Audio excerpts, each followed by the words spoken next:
Hello, friends. It's so nice to be back with you. Dr. Marcum here. The detox series that we did was very popular. We're going to put it in our heartwiseministries.org website for you to continue to use and share with others. Natural remedies, the next level, is something that people really enjoy. So I'm going to continue to research this and show people how to use natural remedies appropriately, what conditions, the dose, the side effects, what it interacts with, how to use these natural remedies. We're going to continue that. But today, in praying about what to bring to you, I've been impressed to talk about miracles.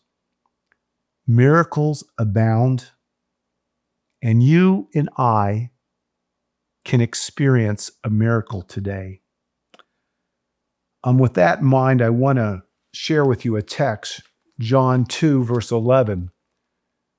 This beginning of signs Jesus did in Cana of Galilee and manifested his glory, and his disciples believed in him. So this was Christ's first public miracle. 6 20 to 30 gallon stone jars, which were used for ceremonial washing, was miraculously turned into wine for this ceremony. And his disciples believed in him, and he manifested through this miracle his glory. So sometimes it takes a miracle. Sometimes God uses miracles. Sometimes they're dramatic miracles. But I want to tell you that you can experience a miracle today. And I'm going to explain this. Well, if you think about it, there are miracles all around. Look at this sunrise. A birth of a newborn baby.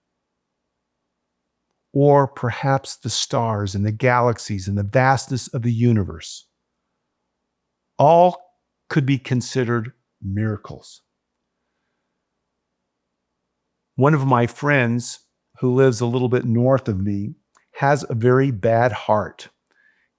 Very bad heart. In fact, it was so bad, he recently went to a transplant center to be considered for a transplantation, a heart transplantation.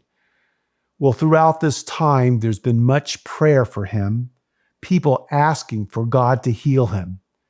His ejection fraction, strength of his heart, very, very low. And that was despite being on all the right medications. Now he went back to be evaluated for the transplant. They checked him again, and his ejection fraction was nearly normal. Well, how did this happen? God is sovereign and uses many mechanisms for healing. Sometimes this might be modern medicine. Sometimes it might be natural remedies. Sometimes it might be the power of the Holy Spirit to make lifestyle changes. Sometimes he heals outright. The blind made to see. The lepers healed immediately. In my 30 plus careers, I've prayed for miracles a few times and had things happen that I considered miraculous. But I'm telling you today that you can experience a miracle. Continue to listen. But in my friend's case, there was a lot of prayer and asking and faith in God's will, even if the miracle might not happen the way we desire or expect. I have another friend, and you're going to hear about him eventually on this YouTube channel as we filmed his story. He died suddenly. A young person, completely healthy. Nothing wrong with him until he died suddenly. But through God's grace and mercy, he happened to be in just the right spot, in just the right time. He had CPR. He had 8 shocks. He was brought to a hospital where they kept him going with dialysis and different pumps, an ECMO machine. The surgeon that he needed to put in this ECMO pump was there at the exact time when he was really spiraling down. All miracles. We talked to him recently and interviewed him, and now his heart is nearly better. And they never found out what exactly caused this. But in his story, there was so much prayer. There was so much asking and petitioning God to physically heal him. And God answered that prayer according to the people's desires. Why are some people healed right away and others are not?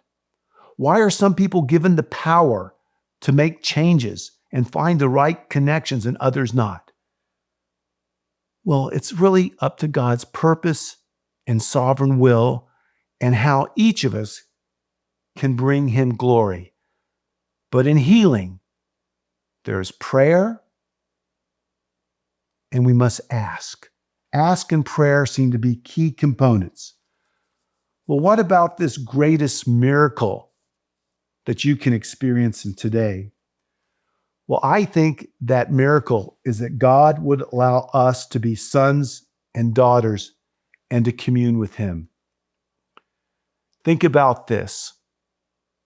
Everything, our time, our talents, our bodies, our finances, our career, our friends, our family, our children, even our pets. All of these are gifts from God, and we are mere stewards of these gifts. But the greatest gift, the greatest miracle is Christ. And when we're allowed to come to Christ, we accept these gifts, and that leads us to love, joy, and freedom. You know, I was not invited to the inauguration. I don't even know very many famous people.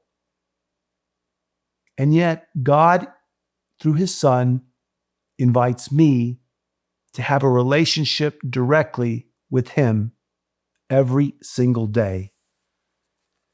In my opinion, you, as well as I, when we enter this relationship, we are experiencing a miracle today. That leads us to claim these promises and continue to grow. This is the greatest miracle. Miracles do abound. Please like this, share this, comment on miracles in your life below. And I'm going to be back with you soon. A couple things that I want to remind you of or tell you about. I've recently been asked to be on a panel with Charlie Kirk. And here's the link to that information below. I'm going to include more of that later. This is something that people might be interested in. This is a way that we can continue to share the healing ministry that God has given each one of us. And just the fact that you're listening today and sharing this and praying for this and commenting on this, you're a part of the healing ministry, leading people to Christ. And if you ever found Christ before, give him a chance. Open the Word, learn about him. And if you need to get a hold of me directly, my email is heartwisejm@yahoo.com. I'm going to be back next week talking about how we can take another natural remedy to the next level. I'll see you soon.